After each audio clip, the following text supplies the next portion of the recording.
ಸುಮಂಗಲ ಸುಮಂಗಲ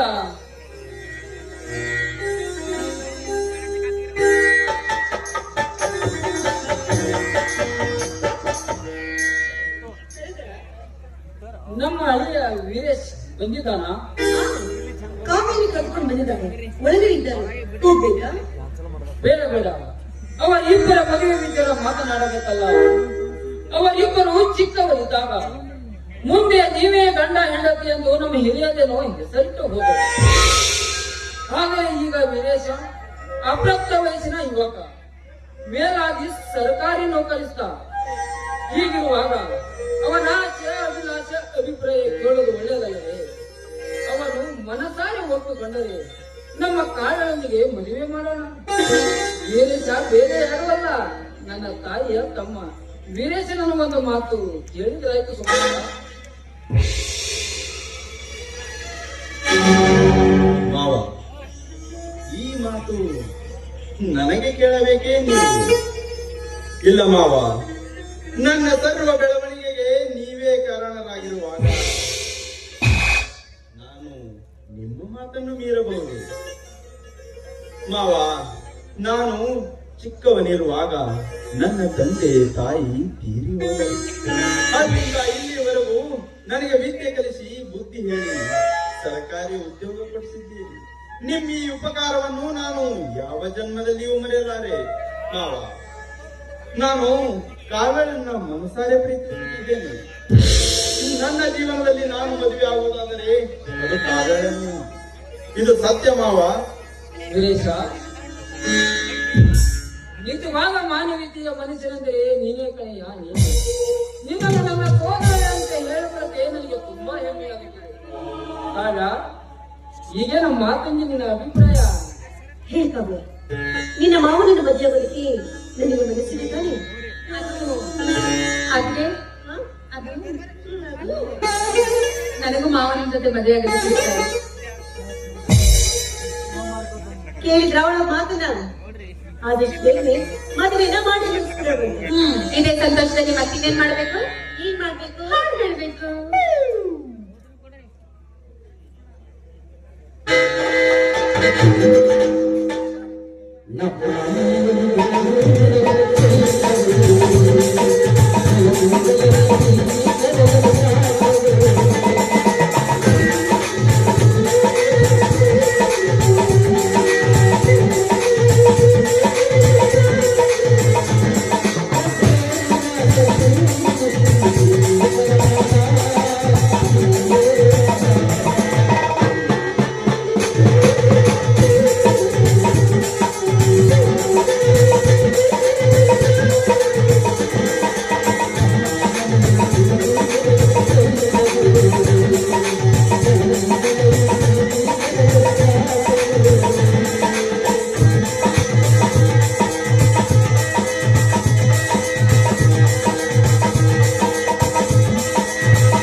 ರಾತ್ರಿ ನಾನ್ ಮಾವನ ಜೊತೆ ದೇವಸ್ಥಾನಕ್ಕೆ ಹೋಗ್ಬರ್ತೀನಿ. ಹುಷಾರಾಗ್ಬೇಡಿ, ನನ್ ತಮ್ಮನ ಹುಷಾರು. ನನ್ ಜೊತೆ ಇದ್ದಾಗ ನಿನ್ ತಮ್ಮಂಗ್ ಯಾರು ನೋಡಲ್ಲ, ಟೆನ್ಷನ್ ಹುಷಾರಪ್ಪ, ಅವಳ ಜೊತೆ ಹೋಗ್ತಾ ಇದೀಯಾ? ಆದಷ್ಟು ಬೇಗ ಬಂದ್ ಮನೆಗ್ ಸಿಗು. ನನ್ ಜೊತೆ ಬಂದ್ರೆ ಟೆನ್ಷನ್ ಮಾವ. ನಿನ್ನ ಜೊತೆ ಬರುವಾಗ ನನಗೆ ಯಾವ ಚಿಂತೆ? ಸರಿ, ನಡೀರಿ, ಊಟ ಮಾಡಿ ನಡಿ ಹೋಗೋಣ.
ದೇಸಾಯಿ ಮಕ್ಕಳು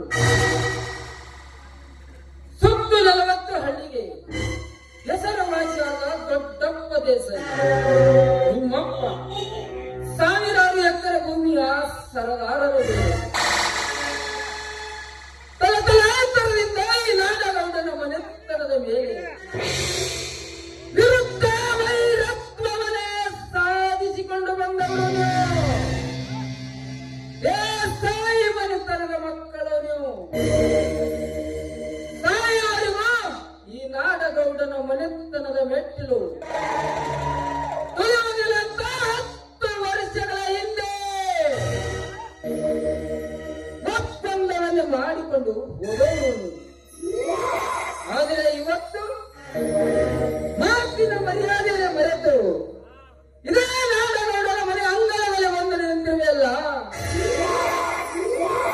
ಮನೆಗೆ ಬಂದ ಅತಿಥಿಗಳಿಗೆ ಮರ್ಯಾದೆ ಕೊಡಬಹುದು ನನ್ನ ಧರ್ಮ. ಬನ್ನಿ, ಒಳ್ಳೆ ತಗೊಂಡು ನಿಮ್ಮ ಸಮಸ್ಯೆ ಯಾವುದು ಬಗೆಹರಿಸಿಕೊಂಡು ಹೋಗಿರಿ.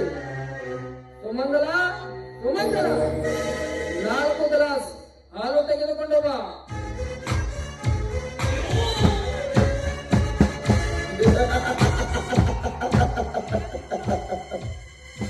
ನಂಜುಂಡ, ಇಂಥ ಮಾತಿನ ಮೋಸಕ್ಕೆ ಮರಳಾಗುವ ಮಂಕ್ಯಗಳು ನಾವಲ್ಲ. ನಿಮ್ಮ ಮನೆತನದ ಹಾಲು ನನ್ನ ಪಾಲಿಗೆ ವಿಷ.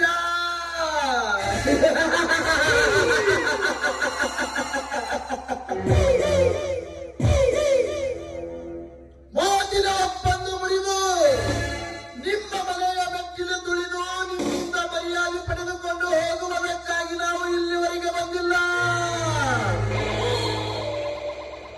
ಒಂದು ತೀರ್ಮಾನ ಮಾಡಿಕೊಂಡು ಹೋಗುವುದಕ್ಕಾಗಿ ಇಲ್ಲಿವರೆಗೆ ಬಂದಿರುವೆ.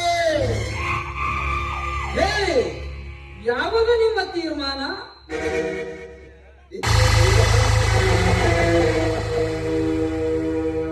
ಈ ದೇಸಾಯಿ ಮನೆತನದ ಸಮಸ್ಯೆ ಬಗೆಹರಿಸಲು ಯಾರು ನೀನು?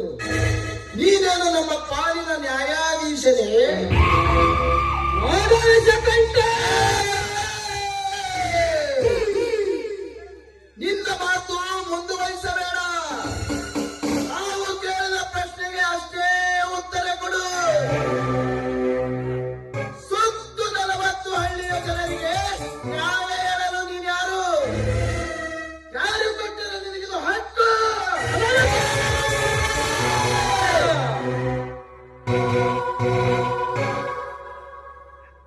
ಏ ದೇಸಾಯಿ,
ಅಂತವರ ಮನೆ ಮೇಲೆ ಆಳ ಮಗನಿಗೆ ದಂಡ ವಿಧಿಸಿ ಊರು ಬಿಟ್ಟು ಓಡಿಸಿದಿಲ್ಲ.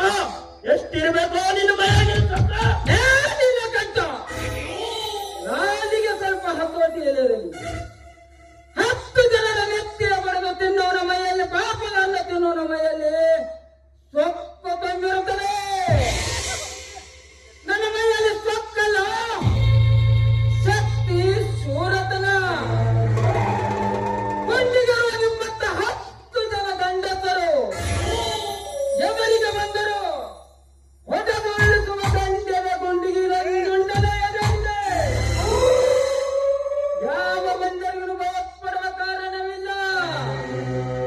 ತಪ್ಪು ಮಾಡಿದವನು ಯಾರೇ ಆಗಿರಲಿಲ್ಲ, ನಿಮ್ಮ ಮನೆ ಹಾಳಾದರೇನೋ, ನಿಮ್ಮ ಮನೆ ಮಗನಾದರೇನೋ, ತಪ್ಪು ತಪ್ಪೇ. ತಪ್ಪಿಗೆ ಶಿಕ್ಷೆ ಕೊಡುವುದೇ ನನಗೆ ಎತ್ತು. ಸತ್ಯಕ್ಕಾಗಿ ಹುಟ್ಟಿದ್ದೇನೆ, ಸತ್ಯಕ್ಕಾಗಿ ಬದುಕುತ್ತೇನೆ, ಸತ್ಯಕ್ಕಾಗಿ ಸಾಯುತ್ತೇನೆ. ಇದು ಈ ನಂಜುಂಡನ ದೃಢ ನಿರ್ಧಾರ. ಪುಣ್ಯ ಪುರಾಣ ಕಥೆಗಳನ್ನು ಒಮ್ಮೆ ಪುಟ ತಿರುವಿ ನೋಡು. ಸತ್ಯಕ್ಕಾಗಿ ಬದುಕಿರುವ ಇತಿಹಾಸ ನಿನಗೆ ಅರ್ಥವಾಗುತ್ತೆ. ಸತ್ಯವನ್ನು ಬರೆದಾಡಿ ಸತ್ಯ ಹರಿಚಂದ್ರ ಸುಡಾರ ಕಾಯೋದ ಅಂತವರ ಮಣ್ಣು ಮುಕ್ಕಿ ಹೋದಾಗ ನೀನೇ ಅವಲತ್ತಲೆ. ನಮ್ಮ ಮಾತಿಗೆ ಮಾನ್ಯತೆ ಕೊಟ್ಟು ನಿನ್ನ ಪಾಡಿಗೆ ನೀನಿರು, ನಮ್ಮ ಪಾಡಿಗೆ ನಾವಿರ್ತೀವಿ. ಮತ್ತೇನಾದರೂ ಇನ್ನೊಮ್ಮೆ ನಮ್ಮ ಮನೆತನದಲ್ಲಿ ವಿಷಯದ ತಲೆ ಹಾಕಿದೆ ತಲೆ ತೆಗೆಯುವುದು. ನಾವು 3 ಜನ ನಿದ್ದೆ ಮಾಡಲು ಏನಿಲ್ಲ ಕಂಠ, ಐವತ್ತ ಮುಟ್ಟಾಳ ಇದೇ ಶಬ್ದ ಇನ್ನೊಂದು ಸಲ ನಿನ್ನ ಬಾಯಿಯಿಂದ ನುಡಿದಿದ್ದೆ. ಆದರೆ ನಿನ್ನ ಮೈಯಲ್ಲಿರುವ ಚರ್ಮ ಸುಲಿದು ನನ್ನ ಕಾಲುಗಳಿಗೆ ಚಪ್ಪಲಿ ಮಾಡಿಕೊಳ್ಳುತ್ತಲೇ.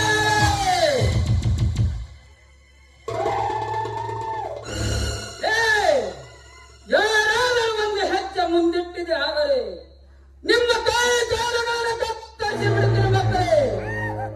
ನೀವು ಹೆತ್ತ ಹಲಕಲು ಸುಳಿ ಮಕ್ಕಳು ಅನ್ನೋದು ಇಡೀ ಸುತ್ತು 40 ಜನರಿಗೆ ಗೊತ್ತಿದೆ. ಮನೆಯಿಂದ ಹೊರಟು ಹೋದರೆ ಸರಿ, ಎಲ್ಲದಿದ್ದರೆ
ಸುಮಂಗಲ, ನಿನ್ನ ಗಂಡನಿಗೆ ತಿಳಿಸಿ ಹೇಳು, ಇದೇ ವೈರತ್ವ ಮುಂದುವರಿಸಿದೆಯಾದರೆ ನಿಮ್ಮ ಮಧ್ಯವನ್ನು ತಡೆಯುವುದು ಖಂಡಿತ.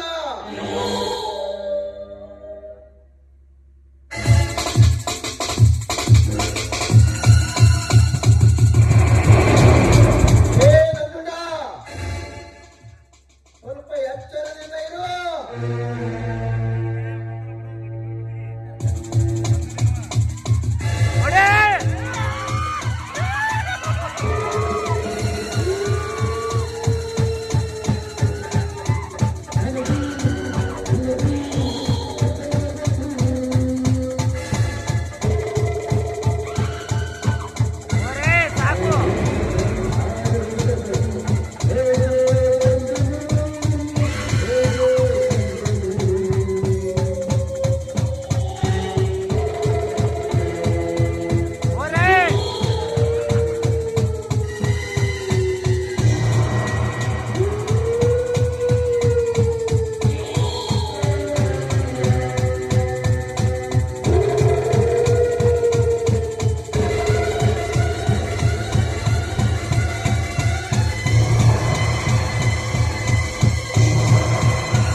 ಹೋಗಲೇ ಲುಪ್ತಗಳ ಹೋಗಿ.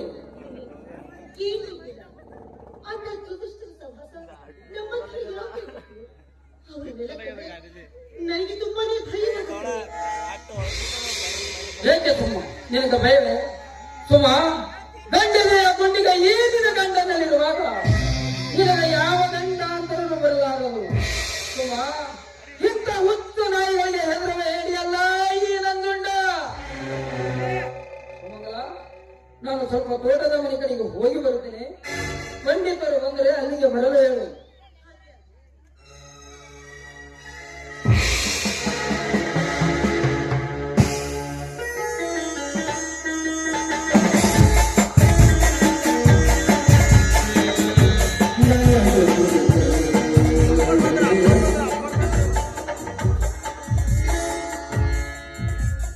ಗೌಡ್ರೆ, ನಂಜುಂಡ ಗೌಡ್ರೆ, ಯಾರಿದ್ದೀರ ಮನೆಯಲ್ಲಿ?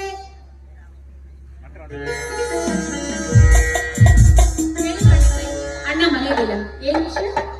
ಅದೇ ಅಮ್ಮ, ನಂಜುಂಡ ಗೌಡ್ರು ಪಂಚಾಂಗ ತೆಗೆದುಕೊಂಡು ಮನೆ ಕಡೆಗೆ ಬರ್ಬೇಕಂತ ಹೇಳಿ ಕಳಿಸಿದ್ರು. ಅದಕ್ಕೋಸ್ಕರವೇ ಬಂದಿದ್ದು. ಮನೆಯಲ್ಲಿ ನಾಡಗೌಡರು ಇದ್ದಾರೇನಮ್ಮ? ಈಗ ತಾನೇ ಅಣ್ಣ ಹೊರಗಡೆ ಹೋಗಿದ್ದಾನೆ. ಇನ್ನು ನನ್ನ ಹೆಸರೇ ಕಾವ್ಯ. ನಾನೇ ಸೋದರ ಮಾವನ ಮದುವೆ ಆಗ್ತಾ ಇರೋದು. ನಮ್ಮ ಮದುವೆಗೋಸ್ಕರ ನಿಮ್ಗೆ ಕರೆದಿದ್ದು. ಪಂಚಾಂಗ ಹೇಳೋದಕ್ಕೆ ನಿಮ್ಗೆ ಕರೆಸಿದ್ದಾರೆ. ಹೇಳ್ತೀರಾ ತಾನೇ? ಆ ತಾಯಿ, ಹೇಳ್ತೀನಿ. ನಿಮ್ಮ ಪಂಚಾಂಗ ಹೇಳಬೇಕಾದರೆ ನಿಮ್ಮಿಬ್ಬರ ಮೂಲ ನಾನು ಕಾಣಬೇಕು. ಹುಟ್ಟಿದ ಗಳಿಗೆ, ಕಾಲ, ದಿನಾಂಕ ಇವೆಲ್ಲವೂ ನಿಮಗೆ ಗೊತ್ತಿದೆಯೇ ತಾಯಿ? ಅದಂತೂ ನನಗೆ ಗೊತ್ತಿಲ್ಲ ಪಂಡಿತ್ರೆ. ಅಣ್ಣ ಬರ್ತಿಟ್ಟಿದ್ದಾನೆ, ಚೀಟಿ ತೆಗೆದುಕೊಂಡು ಬರ್ತೀನಿ, ನೋಡಿ ನೀವೇ ಹೇಳಿ.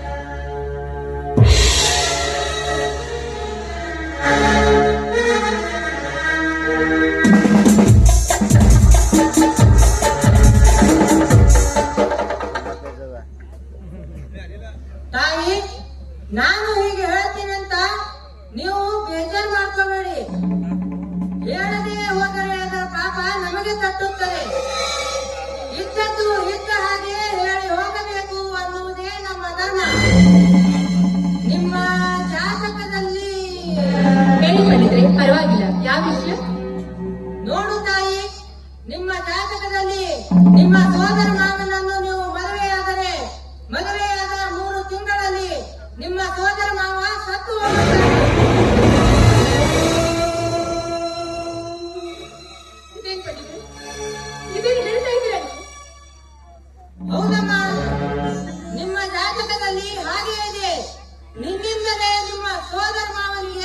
ಮತಾಂತರವಿದೆ.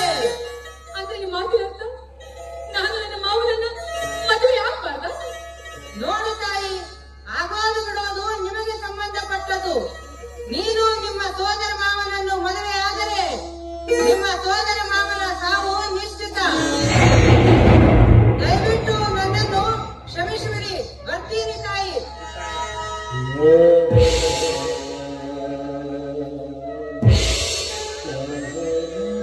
ಅಂದ್ರೆ ಅಂದ್ರೆ ಪಂಡಿತರ ಮಾತಿನ ಅರ್ಥ ನಾನು ನನ್ನ ಮಾವನನ್ನ ಮದುವೆ ಆಗ್ಬಾರ್ದ? ಮದುವೆ ಆದ್ರೆ 3 ತಿಂಗಳಲ್ಲಿ ನನ್ನ ಮಾವ ಸಾಯ್ತಾನ. ಅದು ನನ್ನ ದೋಷದಿಂದ. ಇಲ್ಲ ಇಲ್ಲ, ಹಾಗಾದ್ರೆ ನನ್ನ ಮಾವನನ್ನ ಮರೆತು ನಾನು ಹೇಗಿರ್ಲಿ? ಪ್ರತಿನಿತ್ಯ ಅವನೇ ನನ್ನ ಗಂಡನ ಆಗ್ಬೇಕು ಅಂತ ಆ ದೇವರಿಗೆ ಪ್ರತಿನಿತ್ಯ ಪೂಜೆ ಮಾಡಿದೆ. ಆದ್ರೆ ನನಗೆ ಸಿಕ್ಕ ಪ್ರತಿಫಲ ಇದೇನಾ? ನಾನು ಈಗೇನ್ ಮಾಡ್ಲಿ? ನನ್ನ ಮಾವನನ್ನ ಬಿಟ್ಟು ನಾನು ಹೇಗೆ ಬದುಕಿ? ನನ್ನ ಮಾವನಿಗೋಸ್ಕರ ಪ್ರೀತಿ ಎಂಬ ಗೋಪುರವನ್ನೇ ಕಟ್ಟಿದ್ದೆ. ಆದ್ರೆ ಆ ಗೋಪುರ ಇನ್ನು ನುಚ್ಚು ನೂರಾಗಿ ಹೋಯಿತೆ. ಇಲ್ಲ, ನನ್ನಿಂದ ನನ್ನ ಮಾವ ಸಾಯಬಾರ್ದು. ಅವನು 100 ವರ್ಷ ಬದುಕಬೇಕು, ಸುಖವಾಗಿರಬೇಕು. ಹಾಗಾದ್ರೆ ನನ್ನ ಮಾವನಿಂದ ನಾನೇ ದೂರ ಆಗ್ಬೇಕು. ನನ್ನ ಮಾವನನ್ನ ನಾನು ಮರೆತು ಬಿಡಬೇಕು. ನಾನು ಮರೆತು ಬಿಡ್ಬೇಕು.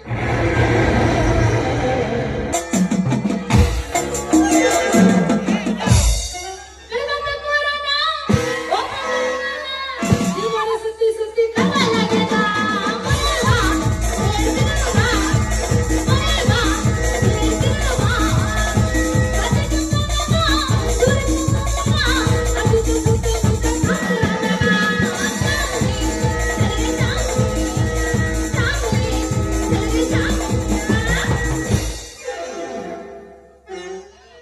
ಮಗಳ, ನಾನು ನಿನಗೆ 20 ಸಲ ತಿಳಿಸಿ ಹೇಳಿದ್ದೆ ಮಗಳ, ನಿನ್ನ ಮೊಬೈಲ್ ನಂಬರ್ ಯಾರಿಗೆ ಕೊಡಬೇಡ ಅಂತ ಹೇಳಿದ್ದ. ಆದ್ರೂ ನೀ ನನ್ನ ಮಾತು ಕೇಳಿಲ್ಲ. ಆ ಮೊಬೈಲ್ ರಜನಿಗೆ ನಿನ್ನ ನಂಬರ್ ಕೊಟ್ಟಿದಿ. ಆ ಮಗ ಇವತ್ತು ಮುಂಜಾನೆ ಫೋನ್ ಮಾಡಿ ನಿಂಗೆ ಗೊತ್ತದೇನು? ನೀ ಇನ್ನೂ ಆಶೀರ್ವಾದ ಮಲ್ಕೊಂಡಿದ್ದಿ. ನಾನೇ ಫೋನ್ ಎತ್ತ. ಆ ಮಗ ಶುರು ಮಾಡೋದ್ನಲ್ಲ, hello Priya, good morning, I love you ಅಂತ. ಅವನ ಐ ಲವ್ ಯು ಅಂತ ಅಂದ. 3 ಸಲ ಮುತ್ತು ಕೊಟ್ಟ ಆ ಮಂಗ್ಯನ ಮಗ. ನಾ ಅವನಿಗೆ 6 ಸಲ ಕ್ಯಾಕು ಹೋಗ್ಬಿಟ್ಟು ಗಪ್ಪಂತ ಮೊಬೈಲ್ ಬಂದ್ ಮಾಡ್ಬಿಟ್ಟು ಮಗ. ಯಪ್ಪ, ಅವನಿಗೆ ಮುಂದೆ ಕೊಟ್ನ ಇನ್ನೊಂದು ಒಂದೇ ಐತಾಗ ಎಲ್ಲ ಮುಗಿಸ್ಬಿಟ್ಟೆ. ಇವ್ರು ಬಿಡಯ್ಯಪ್ಪ, ಒಟ್ಟ ಮುಂದೆ ಕೊಟ್ಟಾಗ ನೀವು ಉಳಿ ಬಿಟ್ಟಿ. ಅದು ಹಾಗೆ ಇನ್ನು ಮೇಲೆ ನನ್ನ ಫೋನ್ ನಂಬರ್ ಯಾರಿಗೂ ಕೊಡಂಗಿಲ್ಲ. ನನ್ನ ಮದುವೆ ಗಂಡ ಎಲ್ಲ ನನ್ನ ಹುಡುಗ ನೋಡಿ. ಹೌದಾ, ನೀನು ಮದ್ವೆ ಮಾಡ್ತೀನಿ. ನಾವು ಈ ಮೊಬೈಲ್ ಬಂದ್ ಮಾಡಿ ಮನ್ಯಾಗ ಇಡು. ನೀನು ಮೊಬೈಲ್ ಎಷ್ಟು ಮಂದಿ ಮಾತಾಡ್ತಾರೋ ಏನ್ ಸುತ್ತು ನಾವು ನಾ ನೋಡು ತೆಗಿರಿ.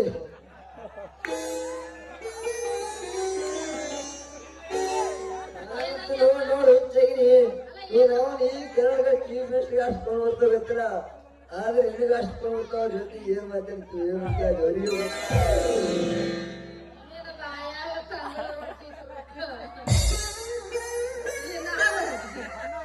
ಒಳಗ ಬರ್ತಾರ